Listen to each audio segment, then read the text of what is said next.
Shalom. Bon matin tout le monde, bon réveil. Que le Seigneur ce matin vous conduise, qu'il vous garde, qu'il vous dirige en ce 6e jour, selon l'année grégorienne 2020. Et j'aimerais vous rappeler que véritablement, nous nous trouvons au 9e mois, non le 11e mois. Et nous vous rappelons aussi cette année, en fait, que le monde s'apprête à définir que l'année se termine. Mais nous savons véritablement que nous sommes au 9e mois et que l'année se terminera définitivement dans le mois qu'on appelle mars,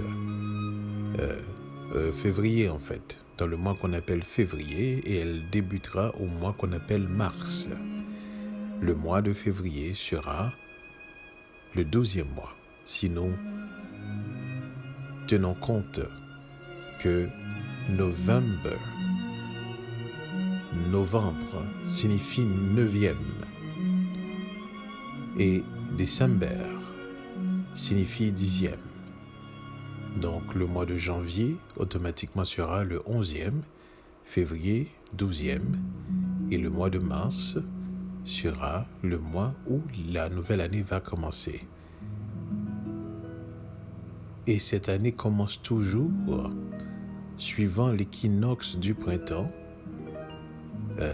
Donc on va dire 3 jours suivant l'équinoxe du printemps. Donc toujours à la 4e journée après l'équinoxe du printemps que véritablement l'année commence. Je crois avoir fait un audio là-dessus et je crois vous avoir donné toutes les explications de cela. Il est important que nous puissions saisir le fait que l'année finit. Pourquoi? Et je crois vous avoir expliqué pour pouvoir mieux saisir le temps d'Élohim, car Élohim ne suit pas le calendrier romain, le calendrier humain. Élohim a établi le temps et suit le calendrier du temps selon ce qu'il a créé. Et c'est à nous de savoir et de nous adapter à son calendrier. Maintenant, par défaut de quoi, ce qui peut arriver, c'est que vous n'allez pas pouvoir interpréter le temps comme il faut.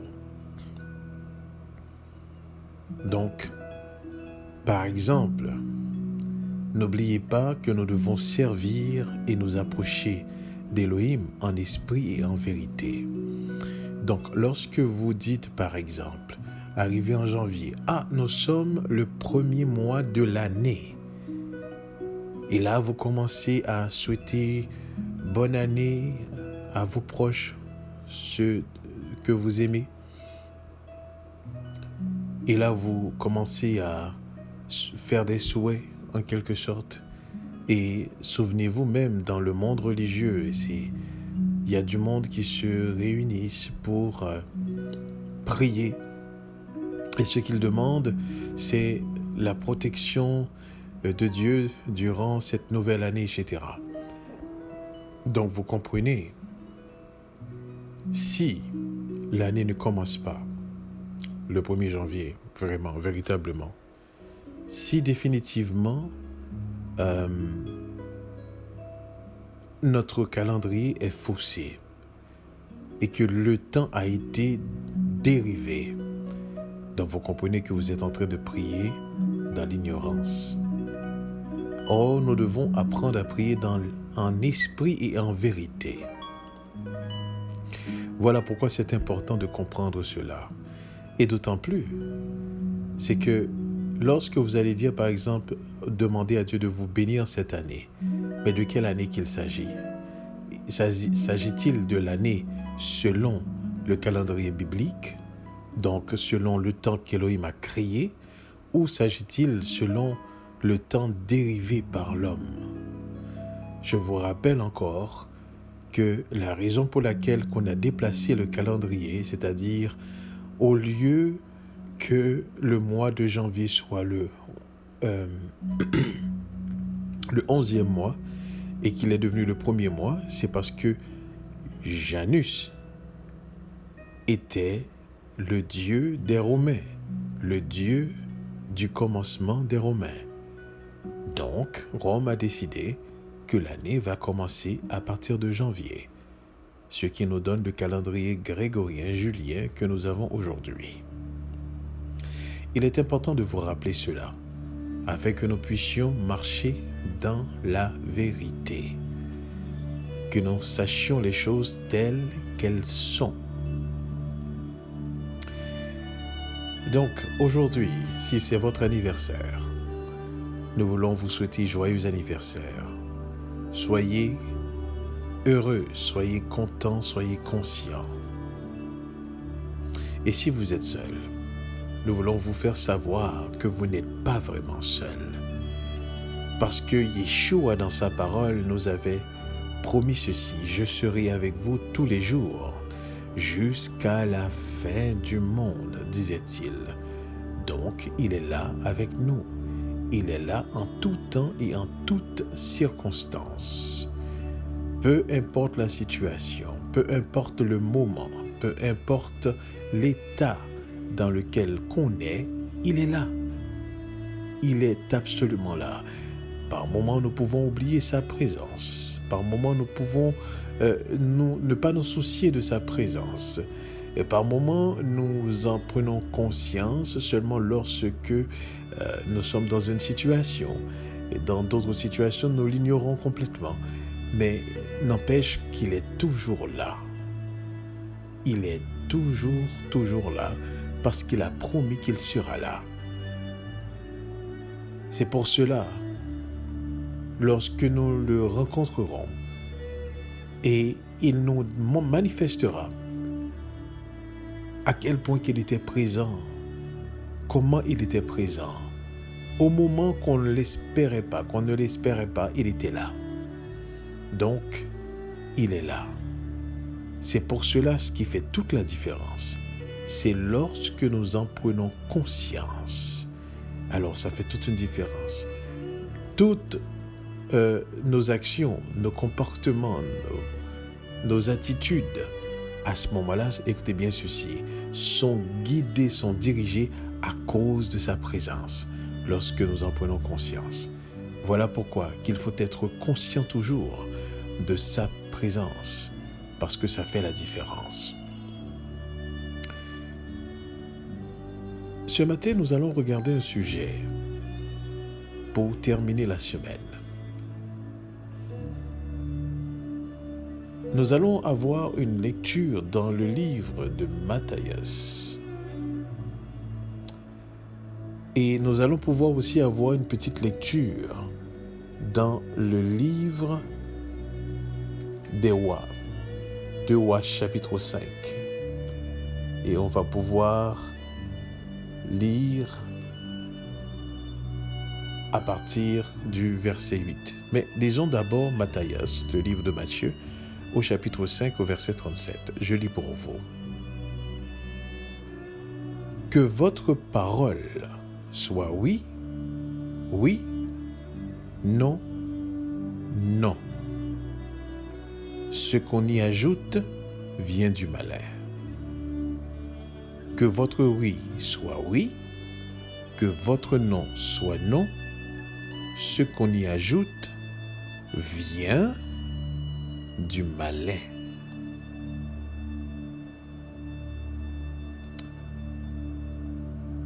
Le mensonge compliqué. La vérité très simple.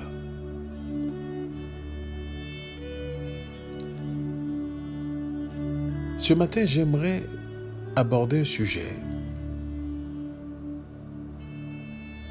que vous allez voir qui nous arrive tous d'une manière ou d'une autre.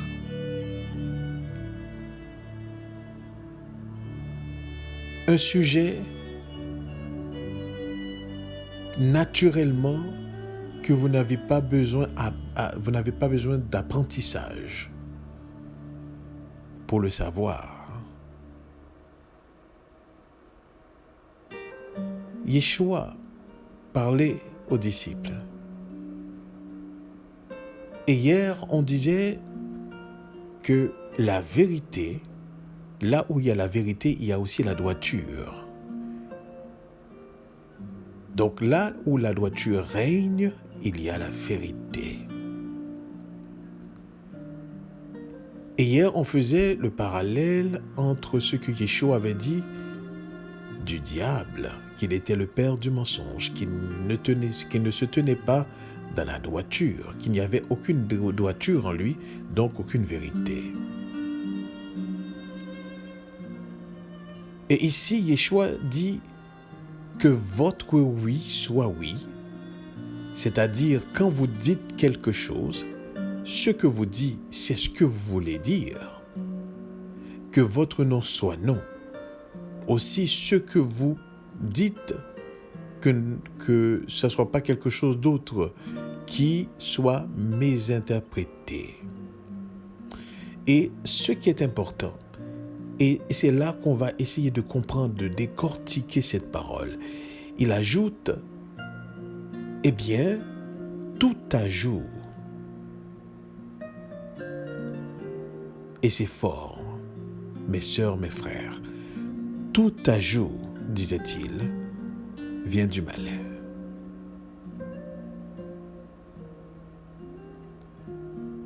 Le mensonge révèle non seulement un trait de caractère, mais le mensonge, écoutez bien ceci, vient purement, écoutez bien, de l'égoïsme. Parce que quand on ment pour flatter ou pour éviter de faire de la peine, par exemple. Des fois, on peut mentir aussi par politesse. L'homme appelle ça sagesse, pour éviter la gêne. Des fois, on peut mentir pour tricher ou influencer les autres. On peut mentir pour éviter un résultat. On peut mentir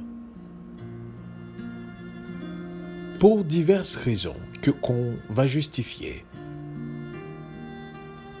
Mais mentir peut avoir un effet boule de neige. Et vous allez vous rendre compte, des fois on ment parfois sans pouvoir s'en empêcher.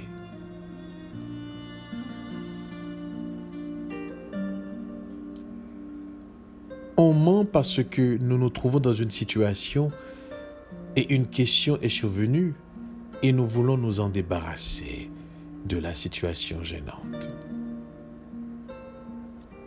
Mais ici, Yeshua est en train de nous dire, il y a une chose qui n'est pas compatible avec cette régénération, cette nouvelle nature qui nous a été donnée. Et je ne vous le cache pas, lorsque vous êtes régénéré, lorsque vous êtes né de nouveau, lorsque vous comprenez et que vous développez une relation avec Yeshua, écoutez bien ceci, mentir devient problématique. Mentir devient gênant. Même quand personne ne sait que vous êtes en train de mentir, mais en vous-même, vous n'êtes pas à l'aise. Et vous vous sentez mal à l'aise. De sorte que, normalement, écoutez bien ceci, lorsque vous mentez, c'est parce que vous voulez éviter d'être gêné. Eh bien, lorsque vous êtes régénéré, maintenant le gêne n'est pas forcément envers les interlocuteurs, les personnes auxquelles vous mentez. mais c'est plutôt l'Esprit de Dieu qui est en vous. Et là, vous vous sentez mal à l'aise. Et c'est par un rapport à l'Esprit de Dieu en vous que vous allez éviter de mentir. Et c'est là tout le sens de la parole de Yeshua. Que votre oui soit oui, que votre non soit non. Et il dit, tout ce qu'on y ajoute vient du malin. Le mensonge est compliqué. Et un mensonge entraîne toujours un autre. Et c'est pour ça qu'il peut avoir un effet de boule de neige.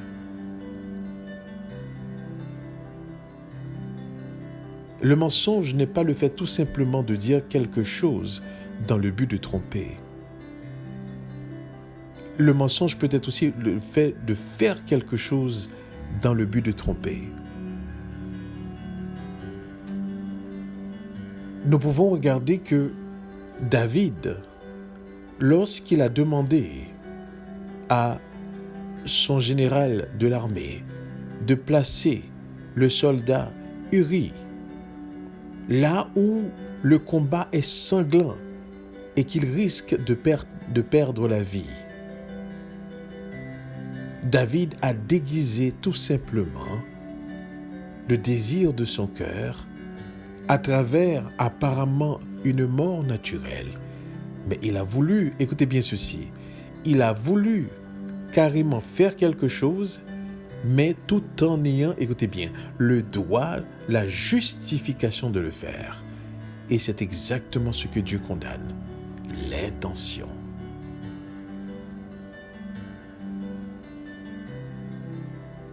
Que votre oui soit oui, que votre non soit non. Tout ce qu'on y ajoute vient du malin. Vous allez remarquer que dans le monde dans lequel que vous vivez, on complique toute chose parce qu'il y a toujours intention de mentir derrière.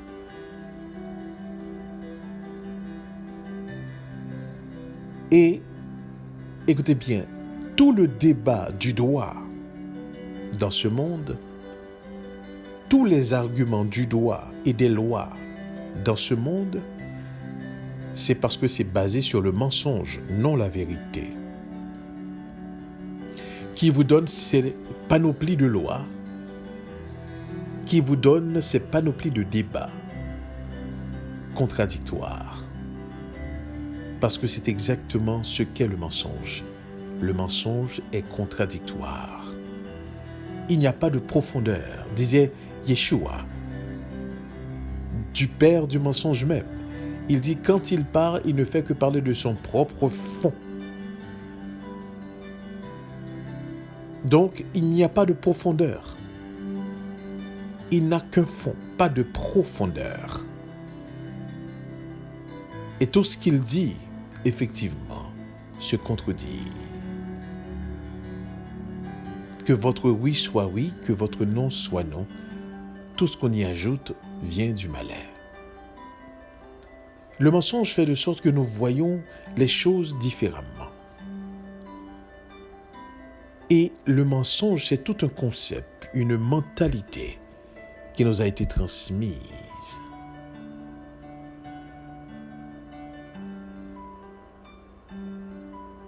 Il y a du monde, c'est dans le mensonge, écoutez bien ceci, qu'ils trouvent leur sécurité.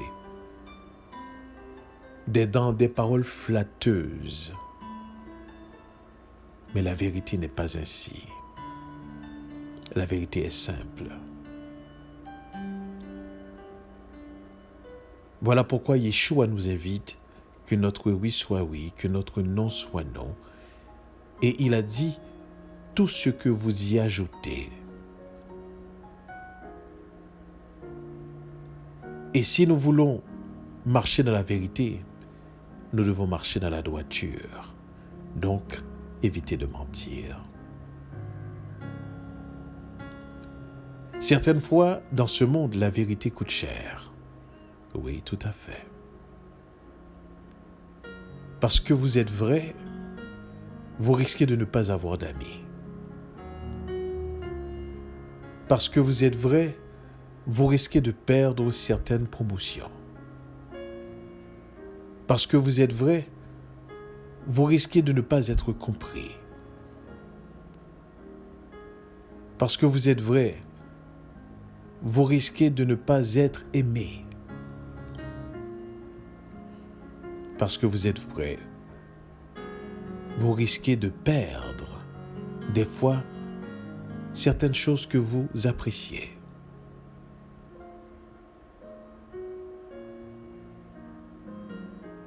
Mais que votre oui soit oui. Que votre non soit non. Et souvenez-vous que tout ce qui est ajouté ne procède pas de Dieu. Et si nous regardons la vie de Yeshua, ce n'était pas une vie compliquée. Il vivait dans la simplicité la plus expressive. Il ne se compliquait pas la vie. Lui qui est la parole de Dieu, sans laquelle rien n'a été créé, eh bien, il n'avait pas de toit. Lui qui donne l'intelligence, la sagesse, la science, pas de vêtements. Lui qui est l'expression de la gloire de Dieu, à qui toutes choses ont été données, disait-il, lorsqu'il est ressuscité. Tout pouvoir m'a été donné dans le ciel et sur la terre.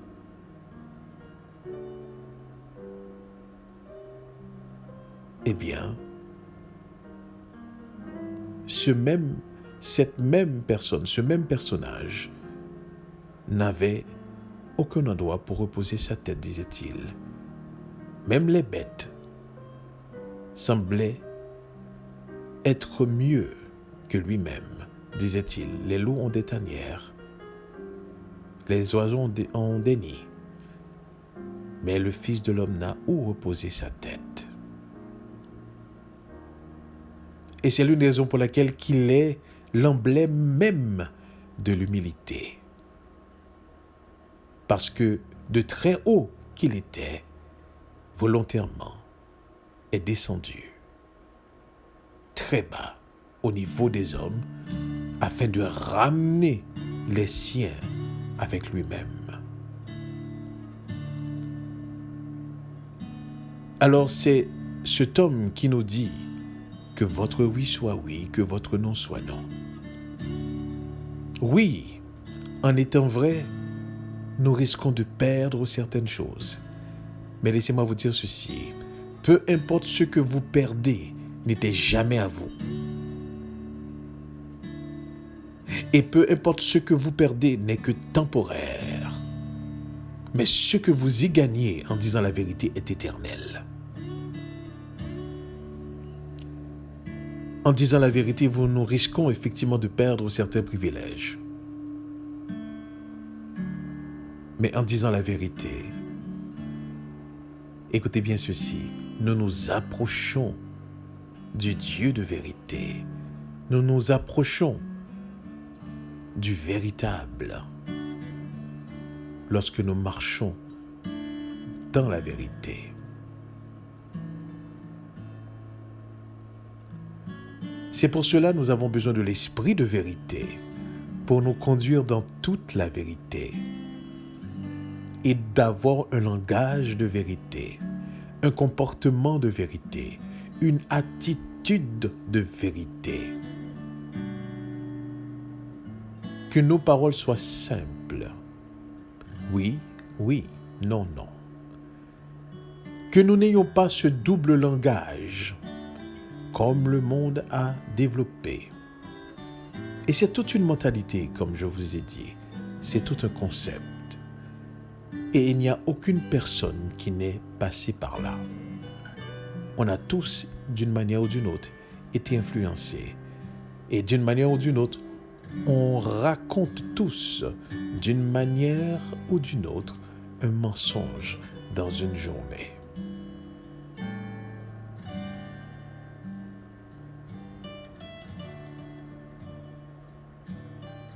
C'est pour cela que nous devons apprendre à faire plaisir à Elohim seul, car lui seul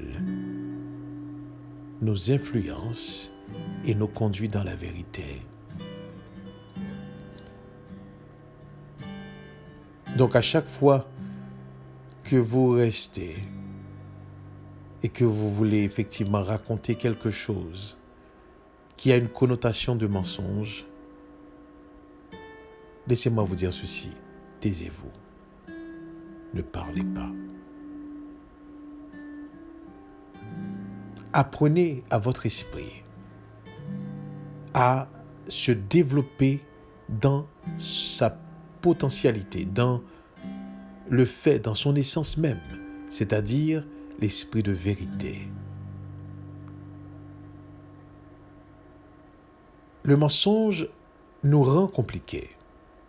Et c'est là qu'on va voir le texte du livre de 2 Rois au chapitre 5 au verset 8. Je vais vous montrer la mentalité des personnes qui vivent dans le mensonge. Alors, dans le livre de Rois, il est raconté l'histoire d'un général qu'on appelait Naaman. Eh bien, au verset 8, il est dit ceci, je lis pour vous. Lorsqu'Élisée, homme de Dieu, apprit que le roi d'Israël avait déchiré ses vêtements, il envoya dire au roi, « Pourquoi as-tu déchiré tes vêtements? Laisse-le venir à moi, et il saura qu'il y a un prophète en Israël. » Naaman vint avec ses chevaux et son char, et il s'arrêta à la porte de la maison d'Élisée. Élisée lui fit dire par un messager, « Va et lave-toi 7 fois dans le Jourdain, ta chair redeviendra saine et tu seras pur. » Naaman fut irrité dans son esprit et il s'en alla en disant, « Voici, je me disais, il sortira vers moi, il se présentera lui-même. Il invoquera le nom de l'Éternel, son Dieu. Il agitera sa main sur la place et guérira le lépreux, en parlant de lui-même. Et là, il commence à raisonner. Mais les fleuves de Damas, l'Abana et le Parpar, ne va-t-il pas mieux que toutes les eaux d'Israël? Ne pourrais-je pas m'y laver et devenir pur?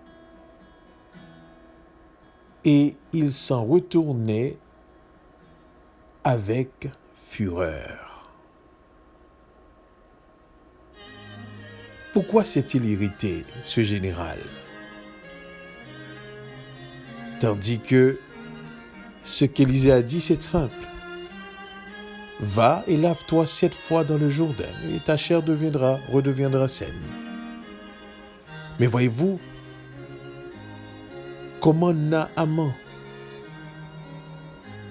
a pris la chose. Parce que dans sa tête, pour que ça soit vrai, il faut que ça soit compliqué. Donc pour lui, il fallait que Élisée sorte devant lui et que Élisée se présente à lui-même et que Élisée commence à faire des invocations et qu'il commence à bouger la main sur la place, c'est-à-dire que tout le monde puisse voir et par la suite qu'il puisse guérir. Il était irrité de savoir si c'est une chose aussi simple que ça, simplement de se laver 7 fois dans le Jourdain. Le mensonge est toujours compliqué. Toujours compliqué. Vous comprenez pourquoi que votre oui soit oui, que votre non soit non.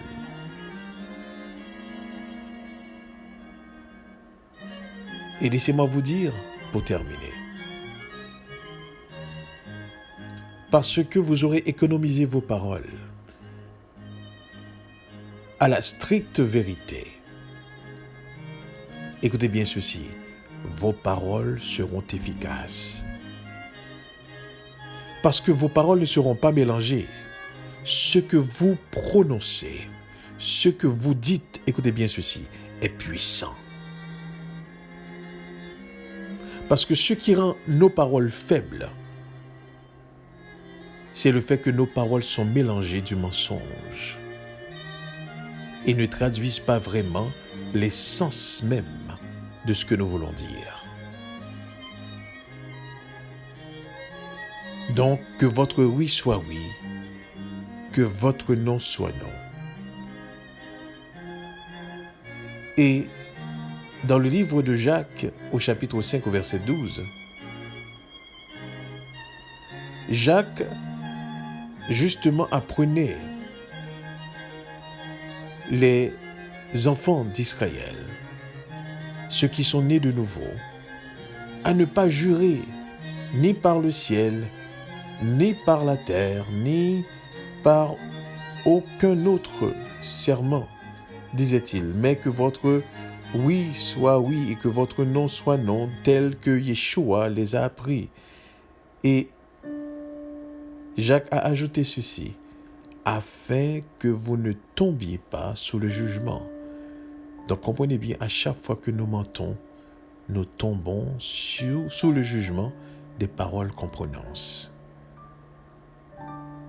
Que durant le week-end, cette fin de semaine, que nous soyons en mesure de pouvoir demander au roi Kodesh de nous aider à procéder avec droiture de cœur et à dire la vérité telle qu'elle puisse être.